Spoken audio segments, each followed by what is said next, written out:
Let's speak to Nick. He's a Man United fan. 08717223344 is the number he's dialed. You can do the same. Hi, Nick. Hi, guys. Hello, Nick. Thanks for having me on the show. Our pleasure, Nick. So, actually, I'm getting a little bit fed up with the hypocrisy of people who are saying this is all about greed, this is all about greed, when actually we all sold our souls in 1992 to Sky, and then the Champions League allowed non-champions in. I'm not sure why we're worried about the money. I don't get it. I mean, we're selling it. Fans are hoping that their clubs get taken over by cashmen with really deep but pockets. Nick, you understand why fans had a problem with this? Because No, don't get me wrong, okay? I'm opposed to it. I'm opposed to it because I cannot stand the non-competitiveness of no relegation. But you know what, Nick? You made a point there. You know, sort of we signed our own death certificate in 1992 with the Premier League, with the inception of that. Do you know what? I've been listening to quite a few people today. Football's always been like that. And it wasn't just the inception of the Premier League. You go back to Trevor Francis being the first £1 million transfer. And you can go back to the first £10,000. Yeah, £100,000. Always. Jimmy Greaves was 999,000. That's right. They didn't want to go over it. Yeah. Agreed on this, but then we can't moan and complain that it's all about the cash. It's all about the cash. Oh, we can.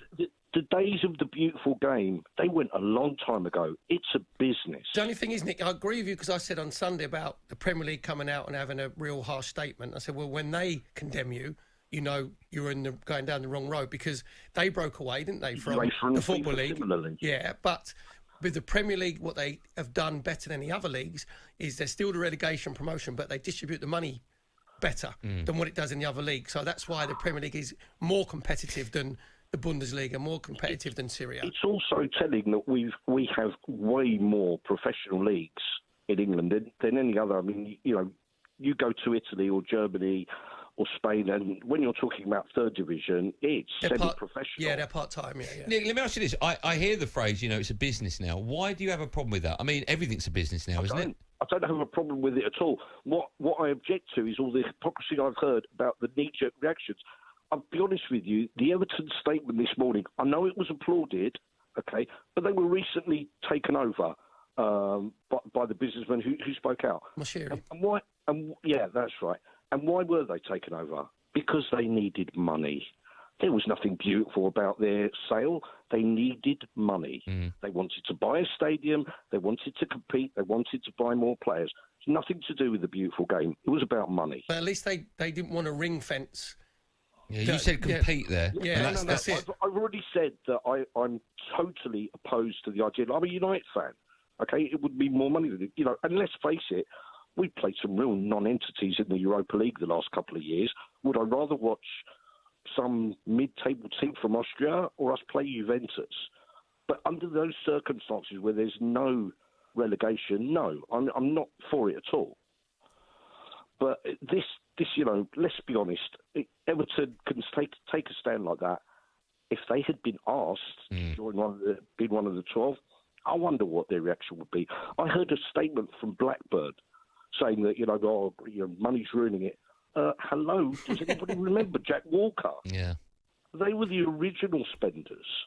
Yeah, but Jack Walker, to be fair to him, was a local owner, and he wanted what was best for the club, didn't he? Yeah, but he still pumped. Yeah, no, he did. Yeah, but let's be honest, that's been going back. When I played like in the 80s, Liverpool in the 70s were dominant. It's because they had more money to go and buy the best players. Kenny Dalglish, go and have the best wages. So you went to Liverpool. So it's not as if money's only just come into football. It's the amount of money. Let's speak to Gary, who's a West Ham fan. Hi, Gary. Hello. Hi, Gary. Hi, Gaz. Yeah, I just feel we all need to accept some responsibility for what's going on. Okay, in what way? Well, because we all want our clubs to be successful. We all invite on these foreign owners with loads of cash. At some point, these foreign owners are commercial. They want to return. So while we're driving for success on the pitch and we're accepting this money from foreign owners, they're going to want to return. I hate the idea of the European Super League, but actually we are the architects of our downfall. But don't you think there's never been a group of people who have completely misread the room? Because the killer, I think, Gary, was when they said there's going to be 15 clubs will be there for eternity, basically. There's going to be no relegation, no promotion. I think that was the straw when most fans went, no, it's too far now. It's got to be a meritocracy. You've got to be able to get into these elite competitions on your ability and how good you are, not how rich you are. But of course, that's a dichotomy between proper football meritocracy and the business model of wanting a guaranteed return, like the American, the American football, the American soccer. They want a guaranteed return. Their 15 clubs would have given them that guaranteed return. Gary, there's a way to do it. You need competition. You need relegation. You need jeopardy. And also, Gary, they haven't got the heritage that our football's got from the pyramid. Do you know what I mean? Where, in theory, you can go from conference into the Premier League if your club's run properly. In America, if you don't follow their team in their city, whether it's a baseball team, basketball team, or football, they just go, right, you're not, the customers aren't coming in. We'll go to another city. That's right. You can't do that. It doesn't work in this country.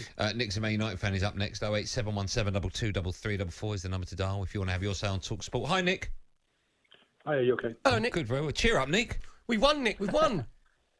I know. I'm really happy. Well, yeah. Well, I'm a Man United fan. I don't know if we're out yet, but the sooner the better. Well, I think it's just a matter of time, I isn't think it? you're out, but we're not sure if you're out. Very good, very good. Go on, what are you phoned up for then, Nick? After all this, I mean, I really do think now would be a great time for English football to just sit down, reevaluate, and adopt the German football model. The 51%. That's the one, yeah. Because obviously over the last few years, I mean, the owners coming in, like man just said, they want something for their return, but think of how many clubs have been ruined by investors coming in and just treating it like a toy. I mean, you think of Blackburn Rovers with the Venky's. Fulham got taken over with American owners. They got relegated after being in the Premier League for so long, and I think the German model can be successful because, I mean, Dortmund have got to a couple of finals. I think Bayern Munich have won 3 of the last 20 Champions Leagues. Got some great football. Germany have won the World Cup, so I think it can be a successful model. And now might be the time to start doing that. I mean, it's funny with the Glazers. FC United, if you remember, they were born out of protests for the Glazers' ownership of United, and they've got the model of one member, one vote to stop somebody coming in, buying up all the shares, and doing what they feel like doing. Is there not a middle ground, Nick? Can you not have billionaires coming in, investing into the club, and being successful? If it's run properly. Yeah, I mean, to be honest, I was a little surprised that Man City joined because Me too. It pains me to say this, but they don't need it. Their own, no, they don't. But their owners are very good.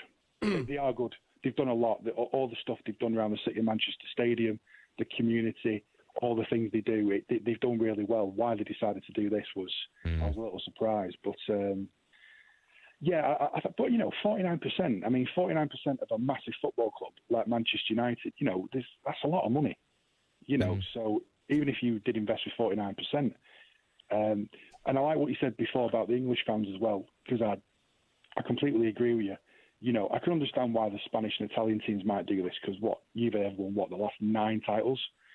Those 3 Spanish teams have won the last 10, 12 leagues, so there's no competition. But what is it in this country? The last 10 leagues have been won by 5 different clubs. So we love competition in this country. It's a really competitive league, and look at Leicester. Anyone can win it in any given season.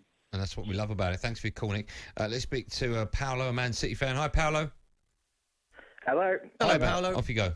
I just want to say that obviously going back to what the guy said before, obviously we won the Premier League a few years back, and you look at what our owners came in, look at what they've done over the past few years. It does go to show that these foreign owners can come in with their millions and millions and can make a really good difference to the clubs. But I think, as you said, there's a middle ground with perhaps the amount of ownership they can have before it has a knock-on effect like it has done over the past couple of days. It's very difficult because the genie on that side of it is really out the bottom. One of these mega rich owners are going to want total control. But what would be interesting, Paolo, is if anybody sells, because now you mean on the back of this, on the back of this, because obviously these owners want to protect themselves and their module, and they want the money for themselves and be greedy. Now they know they can't have that protection and ring fenced. It'll be interesting to see if they do think, actually, no, we're going to sell. Well, it is a good point because you wonder how this will have a knock-on effect. Again, going back to what somebody said earlier on, with will this probably put a deterrent on maybe future investments into the clubs? But I mean, I hope that's not the case because everybody should want to be a part of this Premier League because look at it, it's the best football league in the world, the best teams, most competitive league. Who is a football fan, a proper football fan, not people that just don't really care about the game or care about the fans. People who are interested in their clubs and people who want to make the games better, make the league better. Surely they would still have an interest, at least, in wanting to be a part of it. Paolo, thanks for your call.